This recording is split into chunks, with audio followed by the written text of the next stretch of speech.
ছোটবেলার বন্ধুদের সাথে মুর্শিদাবাদ বেড়াতে এসে যে দর্শনীয় স্থানগুলো দেখেছি সেগুলো সেকেন্ড পার্ট আমি আজকে তোমাদের সাথে শেয়ার করব। চলো দেখে নিই।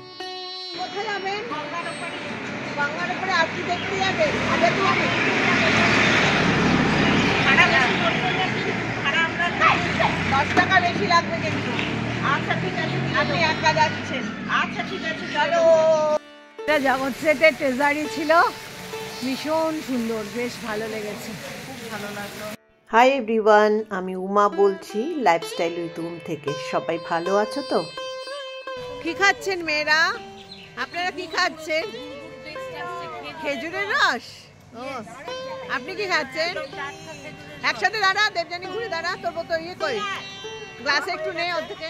খাওয়া হয়ে গেছে, দারুণ খেতে, আমি জীবনে প্রথম খেলাম। ও খাসনি, এবার তো পড়ে যাচ্ছে তো। পড়ে গেছে খাওয়া। ভালো লাগলো? মৌ খাবি না? কেন? আমি আর খেজুরের রস খেলাম না, কিন্তু ওরা খুব আনন্দ করে খাচ্ছে। আমি তো খেলাম না, আমার ভালো লাগে না খেতে। আমি কোনোদিন খাই না, কিন্তু আজ খেলাম। আমরা এই হোটেলটায় আছি,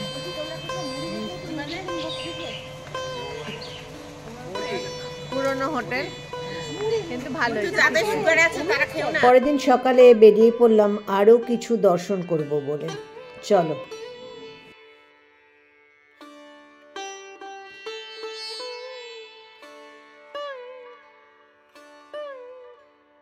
নৌকা পার করে আমরা অন্য পারে মুর্শিদাবাদের অপোজিটে মানে আজিমগঞ্জের দিকে গেলাম। সেখান থেকে আমরা কোথায় কোথায় ঘুরবো সেগুলো সব শেয়ার করছি।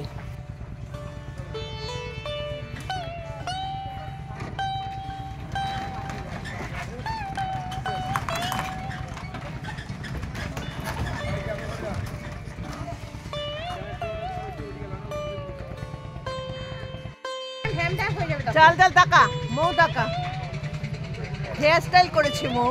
আমি পুরো বাদ না, আস্তে আস্তে আনছি। আমি পুরো বাদ হলো তো তোর। কই হলো? ও তো ভিডিও করছে। আজ বছর পর গঙ্গায় ঢুকছি, গঙ্গায়। চল, এটা কেউ গানটা চালে। ভিডিওটা ভালো লাগলে বন্ধুদের কাছে অনুরোধ রইল লাইক করে দেওয়ার জন্য, সাবস্ক্রাইব করে আমার বন্ধু হয়ে যাবার জন্য প্লিজ।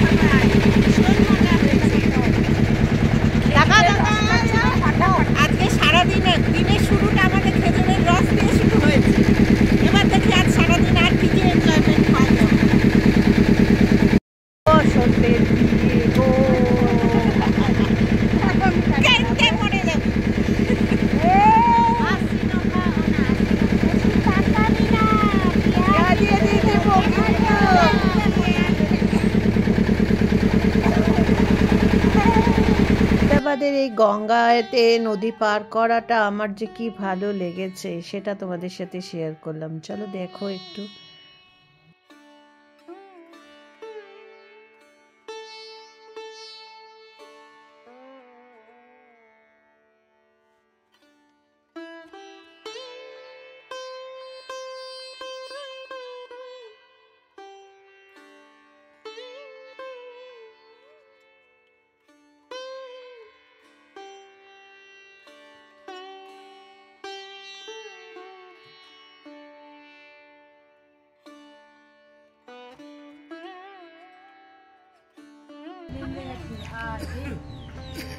নদী পার করে আমরা প্রথমে গেলাম জগৎবন্ধু ধাম ও আশ্রমে।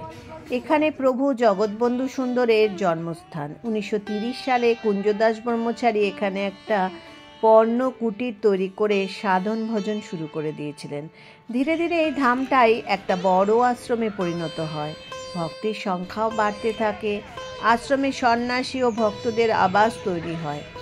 ধাম পরিসরে বাড়তে থাকে। প্রভু জগৎবন্ধুর স্মৃতি রক্ষার জন্য এখানে একটা মন্দির তৈরি হয়। বৈশাখ মাসে শুক্লপক্ষে এখানে বড় উৎসব হয়। এখানে একটা 120 ফুট উচ্চতার বিরাট মন্দির তৈরি হয়েছে। সামনে আছে নাট মন্দির, সেটাও খুব সুন্দর। এত নবমী আমলে এখানে টোল ছিল। এই আশ্রমে প্রতিদিন ভোগারতি হয়। জায়গাটা ভীষণ সুন্দর। আর সামনে আছে গোলাপের বাগান, তাছাড়াও নানা রকম ফুলের বাগান। ভীষণ ভালো লাগবে। আমরা তো সব বন্ধুদের নিয়ে গিয়েছিলাম এবং সেজন্য আমাদের তো ভীষণ ভালো লেগেছে। আর আমরা ভোরবেলার দিকে গিয়েছিলাম, সেজন্য পুরো ফাঁকা ছিল।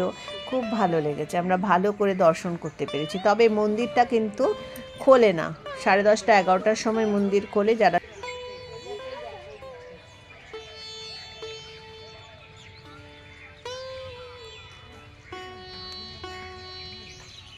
করে তাকাইছে মটর কলাই গোল গোল দাঁতটা ভাঙেন, ওই পাড়ার শাশুড়িরা বৌমা চেনেন না, তাই হাটে গেলাম, বাজারে গেলাম, কিনে আনলাম আদা।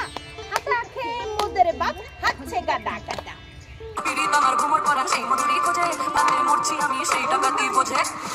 এসেছে ফ্যান খাওয়ার ডিব্বাটা ভেঙে ফেলেছে, তাই পান খেলাম, পিক ফেললাম, দাঁত ফেল করলাম আলা। আমার বন্ধুর নাম রেখেছি মুড়ি ভাজা খোলা। গোলাপ সহ নানা ফুলের বাগান, আর গোলাপ তো ভীষণ সুন্দর। মন্দির না খোলায় আমরা এখানে ভেতরে একটু বসেছিলাম, মন্দিরের ভেতরে। আর ভগবানের দর্শন না পেরে কি হবে, এরাই তো ভগবান, তাই না? ভগবান এসেই আমাদের দর্শন দিয়ে গেলেন।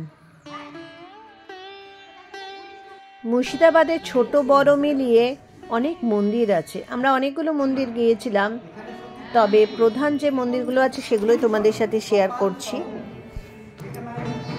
কিরিটেশ্বরী মন্দির।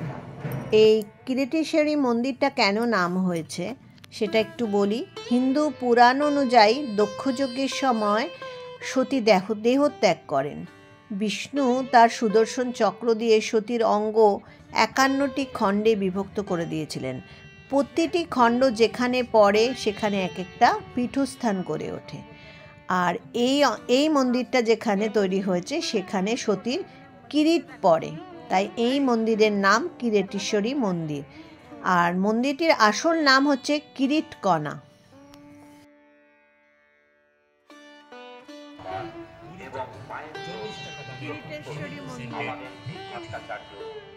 এরপর আমরা গিয়েছিলাম খোশবাগে। খোশবাগ হচ্ছে একটা বাগান যেটা আলিবর্দী খান তৈরি করেছিলেন, বাংলার প্রথম নবাব। এখানে চিরশান্তির ঘুমে শুয়ে আছেন বাংলার শেষ স্বাধীন নবাব সিরাজদৌল্লা। তাছাড়াও 34 জন আলিবর্দী খানের পরিবারের সদস্য এখানে সমাধি রয়েছে। এটা সত্য যে ইতিহাস অস্বীকার করতে পারবে না যে তিনি ছিলেন ভারতের স্বাধীনতা যুদ্ধের প্রথম পথিকৃৎ। পলাশির যুদ্ধটা একটা লজ্জার ইতিহাস আমাদের জন্য। পলাশির যুদ্ধের সাথে সাথেই ইস্ট ইন্ডিয়া কোম্পানির হাত ধরে ভারতবর্ষে ব্রিটিশ শাসন ব্যবস্থা কায়েম হয়ে গিয়েছিল, আর এই উপমহাদেশ স্বাধীনতা হারিয়েছিল। খোশবাগে নবাব আলীবর্দী খাঁর পরিবারের সমাধিস্থল। মুর্শিদাবাদের ইতিহাসটা বড় লজ্জার। হত্যা, ষড়যন্ত্র, প্রতিহিংসা, লোভ লালসার ফসল। খোশবাগে সমাধিস্থ আছেন নবাব আলীবর্দী, তার বেগম, সিরাজের ছোট ভাই, 2 মাসি, যার একজন ঘসিটি বেগম। ইনি ইতিহাসে কুখ্যাত সিরাজের বিরুদ্ধে অন্যতম ষড়যন্ত্রী হিসাবে তার নাম রয়েছে। ইতিহাস অবশ্য তাকেও ক্ষমা করেনি।